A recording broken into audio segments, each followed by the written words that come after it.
श्री नृसिंह सरस्वती चरित्र अध्याय 5 श्रीगुरूंची मातृभेट।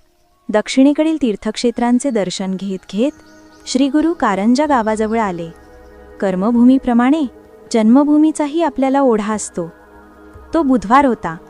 श्रीगुरूंनी गावात प्रवेश करण्यापूर्वी काही अंतरावर त्या रात्री मुक्काम केला, कारण अपरात्री घरी जाऊन घरच्या सर्वांची झोपमोड नको या हेतूने त्यांनी शिष्यांना दुसऱ्या दिवशी पहाटेस निघून 7 मैलांवर असलेल्या कारंजा गावातील धर्मशाळेत अथवा देवळात थांबण्यास सांगितले। शनिवारी दुपारी मी तुम्हाला तिथे भेटतो हे सांगण्यासही ते विसरले नाही। दुसऱ्या दिवशी स्नानसंध्या व ईशा आराधनेत वेळ घातल्यावर सकाळी सुप्रभातीत सूर्योदयापूर्वी ते घराकडे निघाले। वेशीवर येताच ते क्षणभर थांबले। त्यांना त्यांचे बालपण, मौंजी बंधन, गृहत्याग अशा अनेक गोष्टींचे स्मरण झाले। त्या स्मृती त्यांच्या मनाला थंड वाळ्याच्या झुळकेप्रमाणे स्पर्शन गेल्या। त्यांनी निर्णय घेतला, कोणत्याही परिस्थितीत स्वीकारलेल्या संन्यास धर्मानुसार कारंजा 3 दिवसांहून अधिक वास्तव्य न करता शक्यतो शनिवारीच परत फिरून पुढील मार्गास लागावयाचे असे ठरवीत त्यांनी गावात केव्हा पदार्पण केले ते त्यांनाच समजले नाही। गावातील प्रत्येक घरासमोर सडासंमार्जन होऊन रांगोळ्याही काढलेल्या होत्या। या संन्याशाने ग्रामस्थांची दृष्टी साहजिकच आकर्षून घेतली। श्रीगुरूंच्या एका हातात मुद्रयुक्त दंड तर दुसऱ्या हातात कमंडलू होता। काखेला झोळी होती। आता ते पूर्वीसारखे बालक न राहिल्यामुळे गावातील लोक त्यांना ओळखणे शक्य नव्हते। त्यांची उंचीही आता डोळ्यांभरणारी होती, तर उंचीला शोभेल अशी प्रमाणबद्ध शरीरयष्टी होती। त्यांचा चेहरा इतका तेजस्पुंज होता की सुप्रभाती क्षितिजावर उगवणाऱ्या सूर्याचेही तेज कमी पडेल। कारंजा गावातील लोक हे कोण नवीन संत गावात आले आहेत म्हणून त्यांच्याकडे पाहत होते। श्रीगुरूंची दृष्टी आजूबाजूला न पडता समोर, परंतु किंचित खाली ठेवून ते घराकडे मार्गक्रमित जात होते। सर्व ग्रामस्थ आपापसात हे कोण असावेत अशी चर्चा करीत होते। 30 वर्षांपूर्वी तपश्चर्येसाठी घर सोडून बद्रीवनात गेलेला 8 वर्षांचा नरहरी आता परमेश्वर स्वरूपी यतिवर्यांच्या रूपात आपले पूज्य मातापिता अंबा माधव यांच्या घरात प्रवेश करीत होता।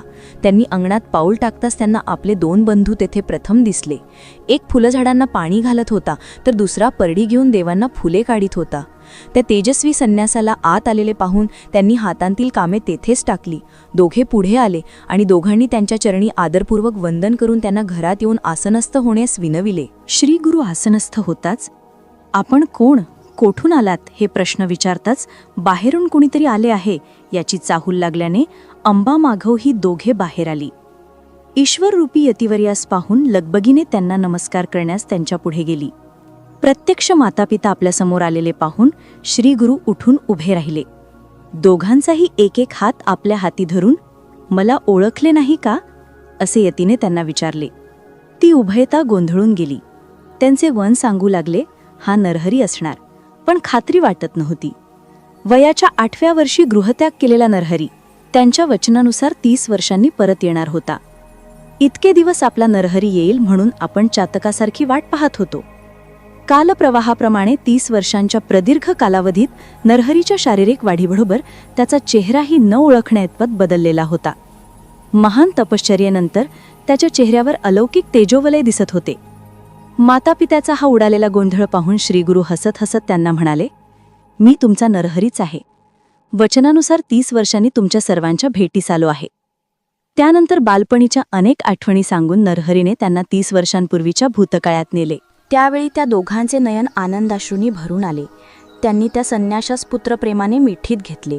आनंदाने बेहोश झालेली त्यांची मने समुद्राच्या भरतीच्या लाटांप्रमाणे उचंबळत होती। ती मने थोडी शांत झाल्यावर आपला पुत्र दूरच्या प्रवासाने थकून भागून आलेला आहे ह्याचे त्यांना भान झाले।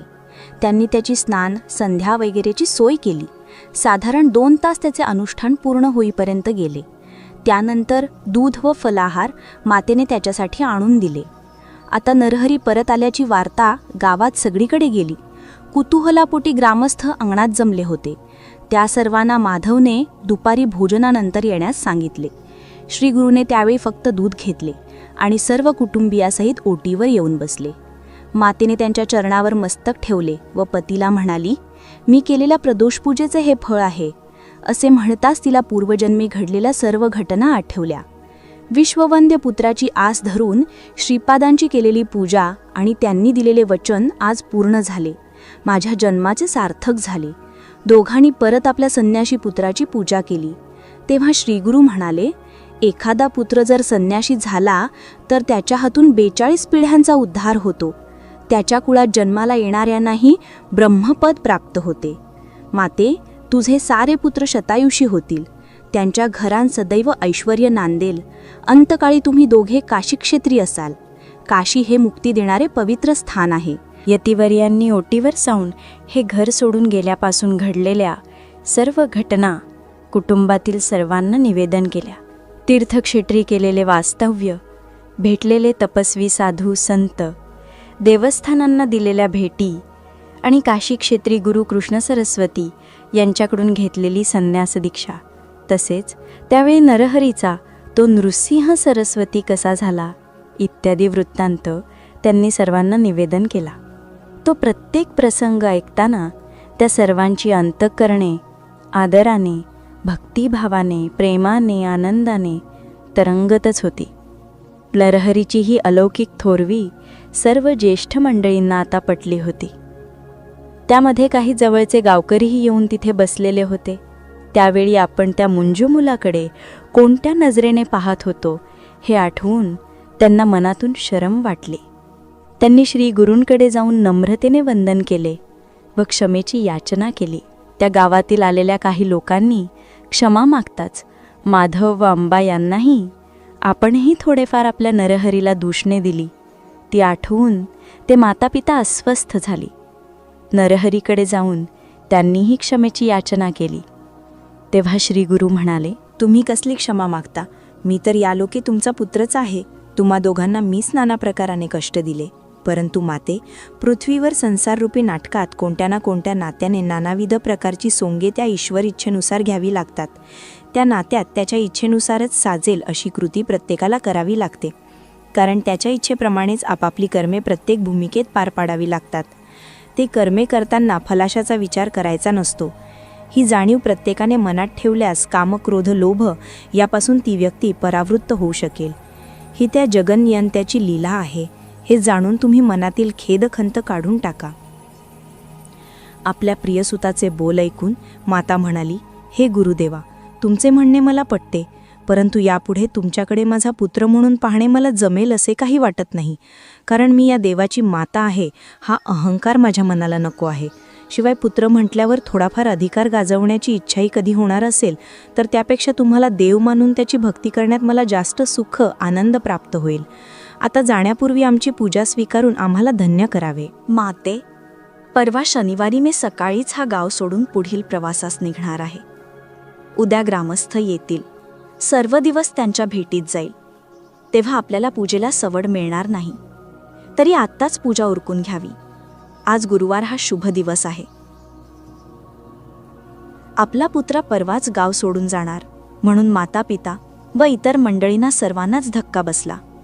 माता म्हणाली, प्रभू, अजून काही दिवस तरी राहावे. आम्हा सर्वांना तुमचा सहवास अत्यंत प्रिय आहे.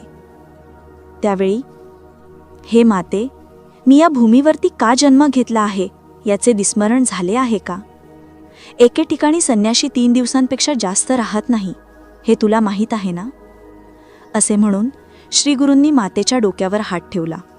त्याच क्षणी तिला आपल्या पूर्वजन्माची स्मृती झाली. तिने श्रीपाद तिच्या नेत्रासमोर दिसले. तो सर्व इतिहास आपला पती माधव याला सांगितला. त्यानंतर दोघांनी श्रीगुरूंची पूजा केली. हे पूजेचे परमभाग्य आपल्याला लाभत आहे म्हणून भक्तिभावनेने व आनंदाने त्यांची मने भरून आली. त्यानंतर श्रीगुरूंनी आपली नजर जवळच उभे असलेले आपले 2 बंधू व भगिनी यांच्याकडे टाकली. त्यांच्या भगिनीचे नाव रत्नाई होते. ती गुरूंच्या पाया पडली. तेव्हा गुरु म्हणाले, तुझ्या चेहऱ्यावरून तुला काही विचारायचे आहे का? तेव्हा ती म्हणाली, हे प्रभू, तुम्हीच माझे तारणहार आहात. या संसार मायेत मी इतकी गुरफटून गेले आहे की या संसाराच्या तापातून सुटून मी केव्हा पैलतीर गाठीन असे मला झाले आहे.